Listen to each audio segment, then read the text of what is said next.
Just recently, I had the opportunity to present to the Air Force's 53rd Electronic Warfare Group on the current cyber threat landscape. I recorded this session and I'm going to be providing it to you today. Coming up.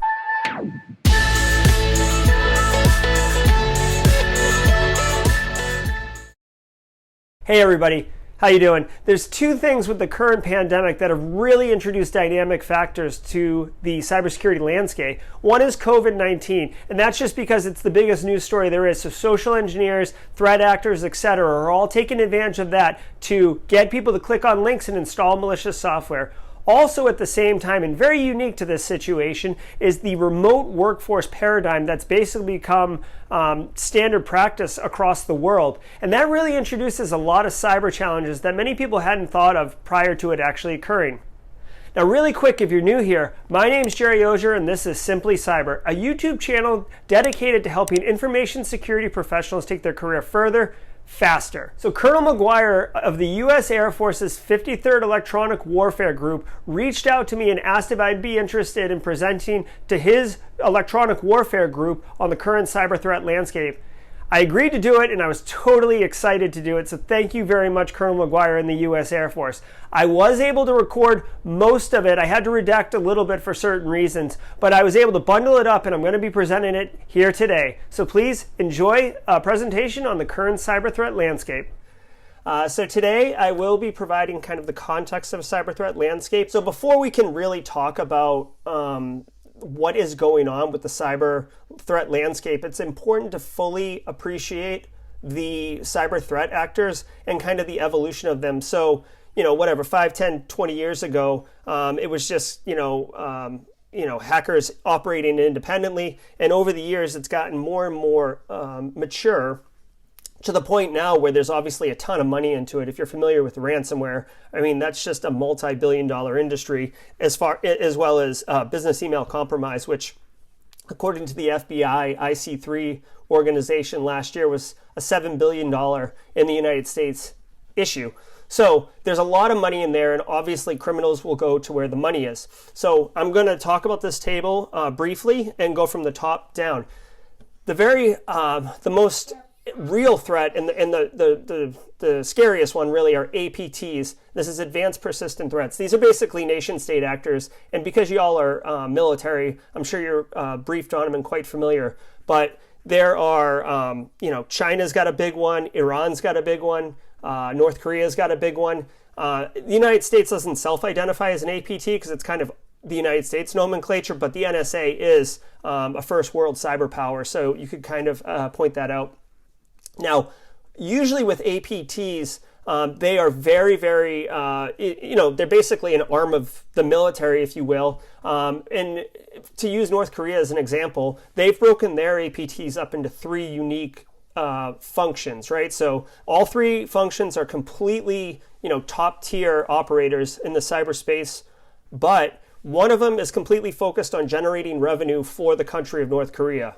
One of them is completely focused on basically military operations against North Korea's enemies. And then the third one is focused on cyber operations internal to the North Korean citizens. So very, very specific mission. And, they groom those individuals. They find them when they're young and make them focus just on, understanding kind of assembly and software exploitation, computer hardware architecture, these type of things. And they basically groom this workforce. Now, that's just North Korea as an example, but it's a good one to emphasize the point. And we'll talk a minute about just something that happened a couple days ago with APT-41, which is China, and how they are ramping up heavily to steal research around COVID vaccines, which is hilarious because if China just asked, I'm sure anyone in the world would collaborate with them since we're trying to solve this problem together. So one interesting thing about APTs is they're often, when we think of like superpowers in the global theater, it's like, the United States, Russia, China, like these first world powers. Well, with software and cyber weapons, you really don't need to be a superpower. You don't need a huge GDP. You don't need a large population just to throw people at it. Like the idea of cyber weapons and cyber warfare is so different than conventional weapons and conventional warfare. a company can develop, or a country can develop, a cyber weapon. Like, let's just use North Korea. This is hypothetical, but it completely is framed accurately. North Korea could develop a cyber weapon of some sort, some zero-day hack that could be used. Now, they can use that and weaponize it to attack their own enemies or achieve whatever their missions are. But then they can also take it and package it and sell it to a country that doesn't have a developed cyber program but wants a weapon, right? So they could sell it to Ethiopia, for example, which has happened. And now Ethiopia's got some capacity of cyber weaponry, and North Korea didn't lose anything. It's not like selling like a crate of ammunition or something where like North Korea no longer has it and Ethiopia does. So that's happening quite a bit. So we're seeing these players in the global space that you wouldn't really think have the capability of being cyber capable, and they are, and that's part of this reason. Going down a tier is cyber criminals. Now, this is the one that I am more focused and worried about. China does steal a lot of research from the university systems, but cyber criminals are really the ones targeting my user population and really just causing havoc. Ransomware is a popular attack vehicle for these cyber criminals. Now, they're completely financially motivated, and that's basically it. They're criminals. Now, the interesting thing with the evolution of cyber criminals is that it used to be kind of, I'm a criminal and I'm going to write the code, I'm going to find the victims, I'm going to attack them, I'm going to exploit them, I'm going to get the money from them, I'm going to go to the ATM and pull the money out, whatever.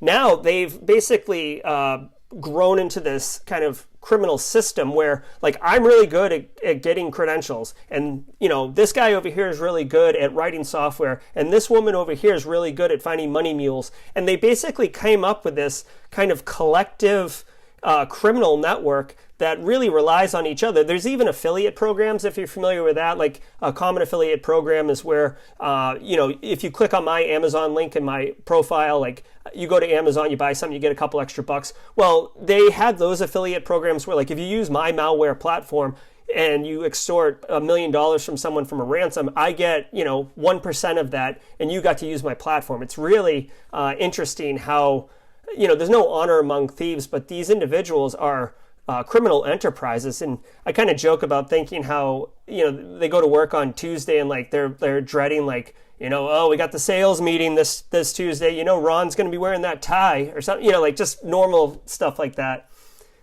Quickly going through the rest of the threat actors, we have our hacktivist. Anonymous was a few years ago. These ones you can't really predict. They go up and they go down. There is some activism going up just a couple days ago in Minnesota or Michigan, I think, regarding this COVID-19 and the way the government's responding to it. So they could be weaponized in a cyber capacity. Also, script kiddies. These are your foundational people who don't really understand how technology works or how cyber weapons work, but the cyber criminals are making money by, again, they can package and sell software or platforms and just give them access to and allow the script kiddies to actually do the grunt work while the cyber criminals get a percentage. So this increases the scope of basically bad guys, if you will, that institutions are having to defend against and plan for. And of course, you've got your insider threat, which is always a difficult conversation to talk about, but that's why least privilege is so important. Moving on, I did want to give an example. A lot of the content in this deck is very, very timely. So this is APT 41. They're exploiting, this is a timeline of their exploitation, but you can see that APTs are so good that as soon as vulnerability patches come out, so Microsoft's going to patch something, they can reverse the patch and figure out what Microsoft fixed, or in this case Citrix, what they fixed, which identifies where they need to look, and then they can start analyzing the software and then figure out where the vulnerability is. Vulnerability patching is a very, very difficult thing. It's seemingly very easy. I'm not sure how difficult it is in the military. I know RMF and 853, require you to do your patching according to your org-defined values and 30, 60, 90 days, etc. But it's simple if you're patching your home laptop, right? There's very low impact. You can have downtime, etc. When you're trying to patch a system that is actively online all the time, or is a Windows XP machine because the software vendor went out of business 12 years ago and you can't get that software, but it's a business critical application and stuff like that, it gets complicated quickly. So you can see on this timeline, as soon as CVEs are released, within a few weeks, proof of concept exploits are released, and then a few weeks after that, actual targets are being attacked and identified in the wild and being compromised. So this is an example of APT41 taking advantage of the Citrix app very quickly. Now, I did want to point out another interesting timeline and how, patching would have fixed it, but it wasn't the real deal. If you all recall, a couple years ago, I think it was in 2017, like maybe February, there was a NSA CIA tools leak called Vault 7. And in that vault of tools was basically the NSA's like zero-day weapons, including Eternal Blue and Double Pulsar. Now, Eternal Blue basically had an exploit for SMB connections in the protocol, and that was able to basically take over a machine and run code. And WannaCry, which is the middle one here, was quickly weaponized. So the Vault 7 release happened in February, I believe. In March, Windows or Microsoft released the patch and said it was super critical to patch. And then in May, WannaCry started happening. And the interesting thing was WannaCry was it was Russia led, and they did it when their day started. So we were still asleep. The United States was still asleep. So it started washing over. And if you're not familiar with this, this is pretty cool. It started washing over, going into Ukraine first, then going over Europe, shutting down the UK's NIH and all this. And by that time, people were freaking out, and people are getting woken up in the United States and telling you got to shut everything down, shut it down. So fortunately, the impact on the United States was actually quite limited, but it's because Russia started it on the beginning of their workday. Whoever. Peter went in, kicked it off, went and got a cup of coffee and started doing these things instead of waiting until a more opportune time for the global business markets to be open. Eventually, this led to another type of attack taking advantage of that same tool set called NotPetya. Now, NotPetya was actually a little bit different. There was a ransomware tool set attack called Petya, and this one was called NotPetya. It was made to look like this. Now, this is an example of an APT threat. Russia was using NotPetya to attack Ukraine. Okay, so Russia's constantly attacking Ukraine. I almost feel like they treat Ukraine like a test bed. But NotPetya was a wiper. The problem was, and this is really one of the challenges with cyber warfare, is when you fight a conventional battle, it's like soldiers here, and this is like, citizens or whatever, non-military combatants, they don't go there. Well, with cyber warfare, we're all using the same internet. We're all using the same infrastructure. So when NotPetya wiped out Ukraine, that's fine. But anyone else who was in scope, basically anyone who was using the accounting software that NotPetya was bundled into, they got wiped out too. So Maersk, who is a global shipping container company, you've probably seen cargo ships with Maersk on the milk crates next to them. They got hit also globally. It knocked out like 150 different offices. It was somewhere around $7 billion in damage total when it was all said and done. And this image behind me, behind this thing, is actually taken from the Wired article that was written, and the title of the Wired article is The Untold Story of NotPetya. And I would recommend you check it out if this is remotely interesting, because it's an incredibly well-written article, and it's very, very interesting. Okay, so I've already kind of talked about this one. This is basically that the new superpowers are not necessarily first world countries, but, Ethiopia can be a cyber power. It doesn't matter because they can buy access to these tools. I do want to point out, for those who don't know, kind of a sleepy superpower in the cyberspace is Israel. They actually I would consider them a top 3 cyber power. They are able to quickly develop new cyber weapons on their own, and they've got some pretty interesting capabilities. So I'll just leave that as something to follow up on yourself, but in case you didn't know. Now, with coronavirus and COVID-19, once it started happening, this was like early March when it really started blowing up, especially in the United States, as a topic that people really needed to be thinking about. Johns Hopkins University, who's kind of a front runner in the healthcare system, they actually had this tool that you can see on the left here. Well, it didn't take long for malicious actors to develop a tool that looked just like it and basically embedded either a rootkit or some type of Trojan into it, and they were pushing it And people were downloading and installing it, obviously, because it looked just like what they thought. So this was kind of the first evidence of like a major criminal cyber campaign associated with coronavirus. Now, it quickly got out that you shouldn't be doing this. You should just go to the Johns Hopkins website. You don't need to install this. But maybe a week later, you can see in the top right, like hacker collectives of cyber criminal organizations, they are known, and they hide behind kind of Tor routers and stuff like that, but you can communicate with them.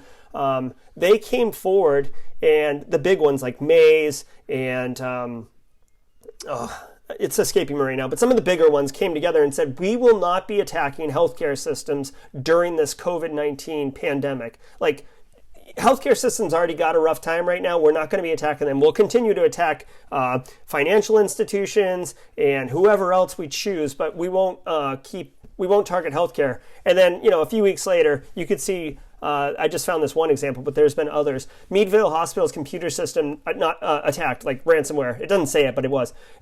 University Hospital in Czech Republic attacked. So, again, this is why I wanted to do that threat actor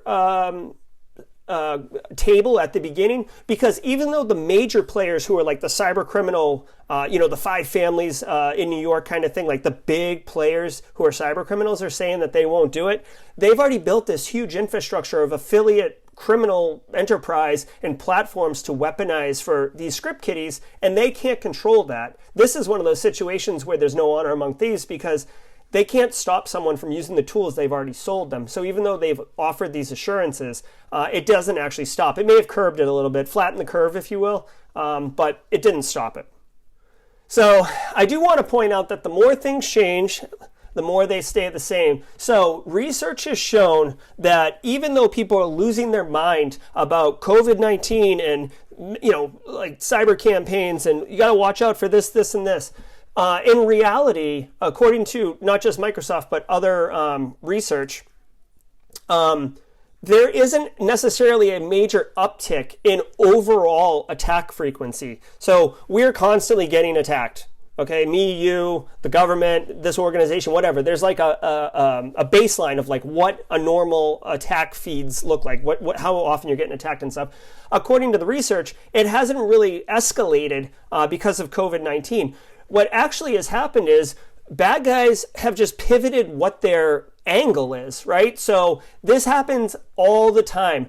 Bad guys are cyber criminals are constantly looking at whatever is hot right now or whatever's in scope. So you can see like the Tokyo 2020 Olympics, before COVID came, it was all about Tokyo 2020 and making that the issue. Now, even when they announced that the Olympics were going to be postponed a year, you can see in the bottom left, internet domains for Tokyo2021.ru and all these other things that phishers set up as their infrastructure started getting snapped up right away, because they are already planning. Like, this is part of that planning and execution. It's not 1993 anymore, where you're just like firing malicious software at someone and hoping it works. It's very methodical, very deliberate. I also include here the World Cup as another example of just a global event that scammers take advantage of, or phishers, phishers and scammers. I threw this in. So this is a socially distant, appropriate Olympic logo. I don't know if you've seen that, but it cracked me up. So, okay.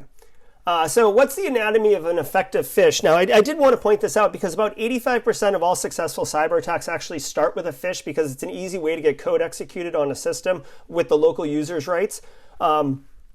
The anatomy of a phish, and I know we've all talked about phishes before, but really, if you distill it down, the effectiveness of phish is the credibility of it, and oftentimes the urgency or necessity of the person reading it and how they validate or value what the phish's contents are. So what's really interesting with coronavirus, and these are just 3 samples that I've selected, what's really interesting with coronavirus is people have kind of calmed down now, but like for the most part, like think of when the toilet paper was becoming like the hottest commodity ahead of gold. Like, people were scared, people were frantic, people wanted answers. So if you're sending a phishing email that says, like this one on the left, like, here's your new safety measures, like this is what you need to do to stay safe. People, they're not thinking that the filter is gone, because they want it now. They want the information now. So this is what makes coronavirus a little bit more successful in its delivery and success rate of people falling for phishes, because normally when we train users to be weary of, like free World Cup tickets if you fill out the survey, or like that seems a little too good to be true, maybe you should think about it, look at the URL. If my family is in danger and I get this email that looks quickly real, but it's offering me something that adds value to me right now, I'm going to click on it, or I may click on it, I probably won't. But now I did want to work in some Air Force related stuff. So this is something that I wanted to include in order to emphasize that COVID-19 is not really any different than any other malware campaign or any other kind of phishing campaign or malicious campaign. So, I mean, it's big and scary, but it's just what it is right now. This is from Malware Bazaar, which is basically an online repository that security researchers use to share malware for the explicit intent of researching it, not for deploying it or anything. And I took this data set on the 5th of April. COVID-19 is just about in the middle there. So Agent Tesla is much more bigger. Emotet, which is like, easily the most popular first infection vector of a ransomware attack. It's usually Emotet, then TrickBot, and then Ryuk. Those are both ahead of COVID-19 related ones. So, Emotet's Maverick, Agent Tesla is Goose, and then COVID-19 is, I think the guy on the right had one line in the movie, like in the locker room or something, where he was like pumping up Iceman. So it's not as big as, the media might make you think. It is real, but these are hard numbers. Now, I did want to point out, these are two graphs that actually demonstrate. The one on the left demonstrates domain name registrations with the word COVID or coronavirus in the name across time. Okay, so you can see around early March, it really starts spiking. Okay, now the red indicates that the domain and the domain name are possibly malicious. There are legitimate reasons to create a COVID-19 domain name, and I'll show a couple in a second, but the amount of malicious ones are way spiking, and this is consistent with just how the Tokyo 2021 Olympics internet names started getting snatched up. So the one on the right also shows domain names, but based on traffic. So traffic passing through kind of backbone hubs on the internet that are going towards COVID related. So the one on the left is domain names registration. The one on the right is the amount of traffic going to those domains. So you can see it's quite a bit. And obviously it's mapped to the dates as we get closer into this COVID issue. Now, I have access to a list of all the domain names. Now, this is from certificate transparency. So this is like SSL certificate registrations for domains. The list is, in the 20,000, 30,000 at this point, but I just screen capped a couple and highlighted it. So the one on the left, probably legit, right? A .org, it's difficult to get those if you're not legit. Chicago COVID Response Fund, I would probably think that that's legit. The one in the middle, maybe not malicious, but silly, right? Coronavirusdating.com. So I guess maybe finding other people with the virus so you can go on a date and not miss out on, true love. So there's that. And then on the right one, this one seems far more malicious, where it's your account is far from COVID, payment.net. You can see that I only highlighted some, but if you look above and below, there are several iterations being registered. So, likely malicious. So what the takeaway here is, this is actual concrete information showing, that surge in domain name registration, SSL certificate, which is like any malicious domain is going to have a SSL cert attached to it now, that the bad guys are doing, very likely to build out their attack infrastructure. I included this one because I actually found it funny. This is, I don't recommend you go to this website, but it's up there in the top. But this is just a flat page where they say, Corona quick chat with your fingerprint. And I think someone did this just to be a troll, like having people just put fingerprints on their screen. Like, this is clearly not going to tell you if you have coronavirus or not, right? Obviously. But it's pretty funny. So now let's talk a minute about the remote workforce paradigm. So COVID-19 is COVID-19, but what it brought was this concept that everybody works from home now, or for the most part, works from somewhere that isn't their normal office to promote social distancing. Now, I know people probably work from home occasionally and stuff like that. This remote workforce situation brought on a bunch of new security issues. So front and center is reduced security of BYOD and mobile devices. So we have mobile device management on phones and tablets and such, and we normally have things on your laptop to control it and stuff. Well, the underpinning issue is that, when I develop a infrastructure program, a vulnerability management program, like there's an assumption that that device is going to be on my network reasonably regularly, right? Like you're going to go home and work over the weekend, but I expect you kind of be in there Monday, or you go on a long vacation or something, you'll be in there in a couple weeks. So when patches come out, much like Patch Tuesday did this week, and there's a major remote code exploitation vulnerability that Windows is patching, that needs to get to my workforce, but they are all working remotely. They are going either not connecting to the VPN to get onto our network, or they're not doing it, or they're doing split tunneling and it's not seeing it. But the thing is, those machines are not getting the patches that they need. And you could point it to Microsoft for them to get their patches, but that would require a configuration change, because right now they're configured to look on campus, right? So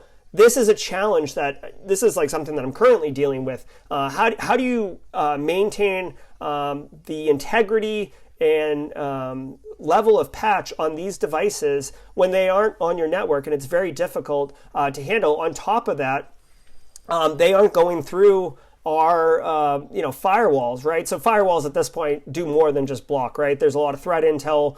They do some routing and stuff like this. They'll quarantine, etc., or they'll push to quarantine. So long story short, all of the value of a high-end, expensive firewall appliance is doing nothing right now, because there's very little traffic going through it. Because why with split tunneling, I'm going out to the internet. So I get a fish, I click on it, I go right out Comcast, don't go through my firewalls, and then there you go. So these are some of the interesting challenges. Now, another interesting challenge that I guess seems pretty obvious, but you never really tested it, is infrastructure support. So if you build out an infrastructure and you allow 20 to 30% of users to connect to the VPN. I mean, VPNs are a finite source, right? A resource. Like, it's not like everyone can connect to the VPN. You'll literally clog it and then no one gets anything. So you've got this issue where folks are can't connect to the VPN because you ran out of licenses, or they can't connect to the VPN because it's super slow because there's so many people going through it. It's like everybody trying to go through one door on Black Friday. Like, no one's moving.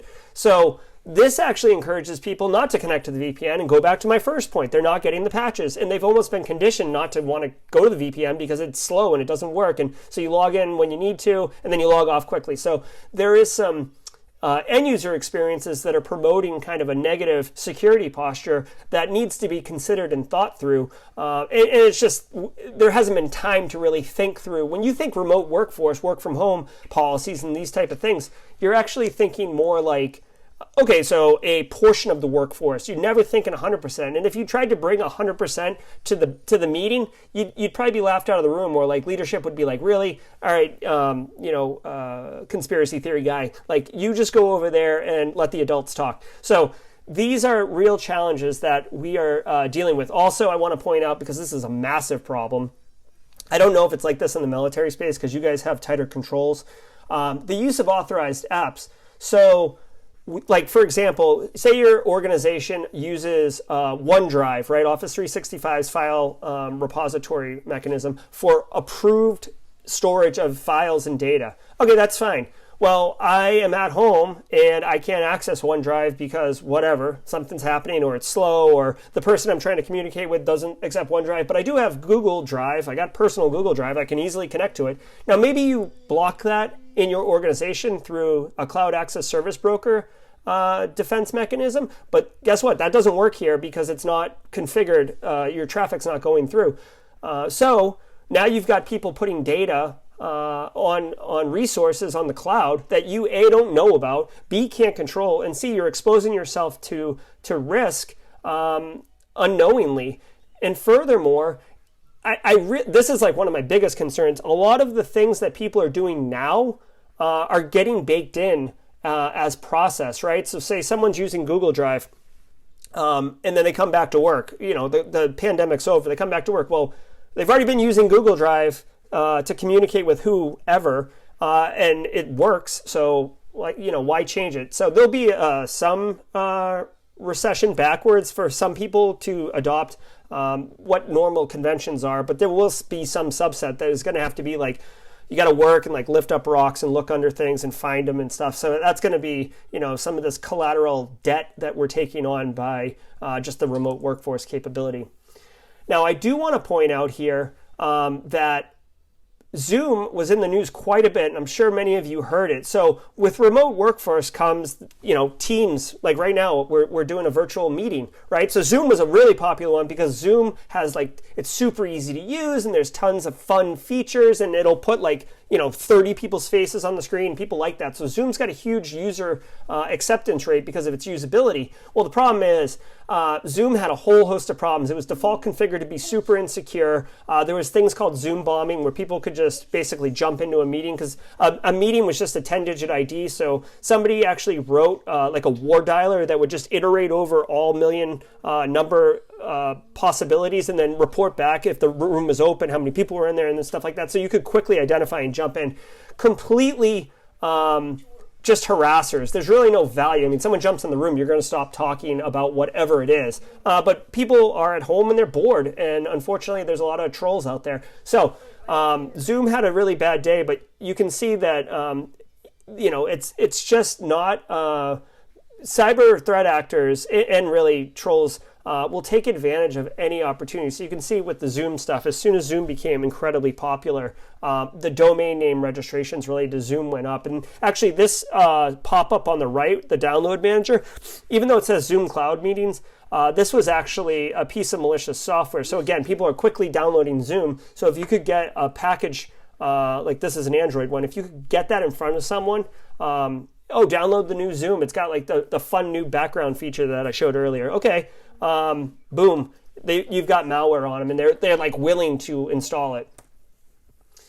Another thing that this is a big deal in my world, maybe a little less, but is if you've been hearing about this, there is a massive push to do data sharing. Now in healthcare, you really are protected about data sharing, and it's going to expand beyond that. Google and Apple right now are actually moving forward with a plan. It's supposed to be super private and secure, but basically, since everybody's got a phone on them, you will be able to tell, say I contract COVID-19, they will be able to backwards tell everybody that I came in contact with over the last 72 hours, and then send them a push notification to say, hey, you were exposed to someone who had COVID-19, you should go get tested and stuff like that. So that is a great service. However, if you actually look at what it's doing, there is possibilities for tracking and privacy issues and all these things. So there's a lot of rules and legislation that is being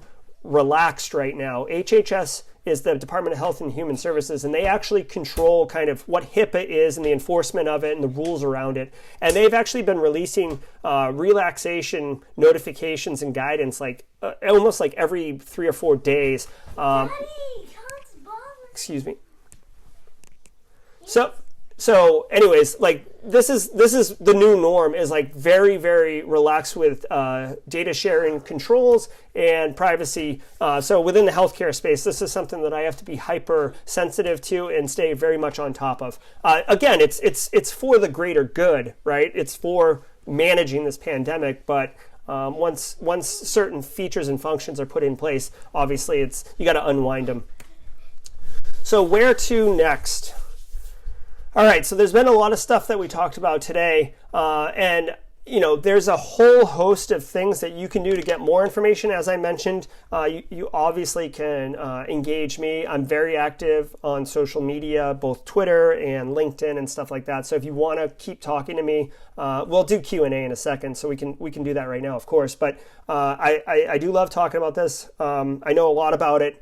very wide and deep in various areas. So I do want to continue to talk about it. I did provide two things here. These are both obviously my things, but on the left, this is actually pretty cool. So this is a list. It's on a GitHub page, but it's nothing more than just a list.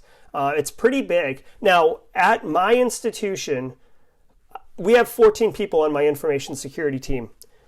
Surprisingly, healthcare is actually struggling economically right now. You would think it'd be like a bulletproof industry, but in reality, all ambulatory clinics, like not the hospital, but the clinics, are closed because of COVID stuff. Surgeries are down like 70% because people don't want to go where people with COVID are going, right? So if it's an elective surgery or it's something you can put off 3-4 months, then they're doing that. So revenue is down significantly across the healthcare sector, which resulted in 30% of my staff being furloughed until July. So I felt, really bad for these 5 individuals who were suffering. So I actually started putting this list together, and it's literally only things that will go on here are free cybersecurity related content. Now, I maintain this thing daily, and it has been so well received by the community that people are either committing changes themselves directly to the list, or they're emailing me, or they're commenting on Reddit, where it's also posted. And I would encourage you, the URL is on the bottom there. I know you can't click on it, but if you go check this out, there's because the conferences all have to be virtual right now, and people just want people to go to the conferences. They're all, not all free, but many of them are free. And I'm talking top tier information security professionals, Dave Kennedy, Mick Douglas, Ed Scotus, Wendy Mather, the list goes on. They're all doing these talks. And it really depends what you're into. Do you want to get into forensics? Do you want to get into penetration testing, red teaming, blue teaming? There is something for everyone. Whatever you do now doesn't have to define what you want to do in the cyberspace. So you can take advantage of this time, not just because things are slow and you don't have any work to do, but because all of these opportunities are being made for free. There's actually a really good one here on a piece of forensic software called AutoSpy that's normally a $500 training that they have released for free. So anyways, I'd encourage you to check that if you're interested in any of these things, conferences, free training, instructor-led webinars, etc. I would also encourage you to stay current on the news. The cybersecurity industry, culture, world, whatever you want to call it, it's very, very quickly developing. It's really a cat and mouse game, right? So the cyber threat actors are constantly developing new techniques to get around whatever the defensive technique is that we just put in place. So it's let's see, it would be buffer stack overflow. Okay, we're going to put in DEP and ASLR. Okay, we're going to come up with ROP, return object programming. Okay, well then we're going to come up with control flow guard. Okay, well then we're going to come up with JOP. It's constantly a game of cat and mouse back and forth. And that's the more advanced APT level stuff. Obviously, since people aren't always patching their computer or they fall for a phish, you don't need to have a 0-day to compromise everybody. But I would encourage you to stay up on the news and find the tools and skills that align to your passion. Cybersecurity is such a wide field, and I don't know the capability of the people who are listening to this talk, what your skill set is or what you're asked to do in executing information security. But there's so much. There's threat hunting. There's there's governance, risk, and compliance, which has its own interesting bag. There's leadership. There's what I do, where you're kind of mapping out strategy and where to go and then how to implement it and stuff. All right, everybody, thank you very much. If you have any questions from the talk, please leave them in the comments below. I'd love to engage and answer whatever questions you may have. And until next time, stay secure.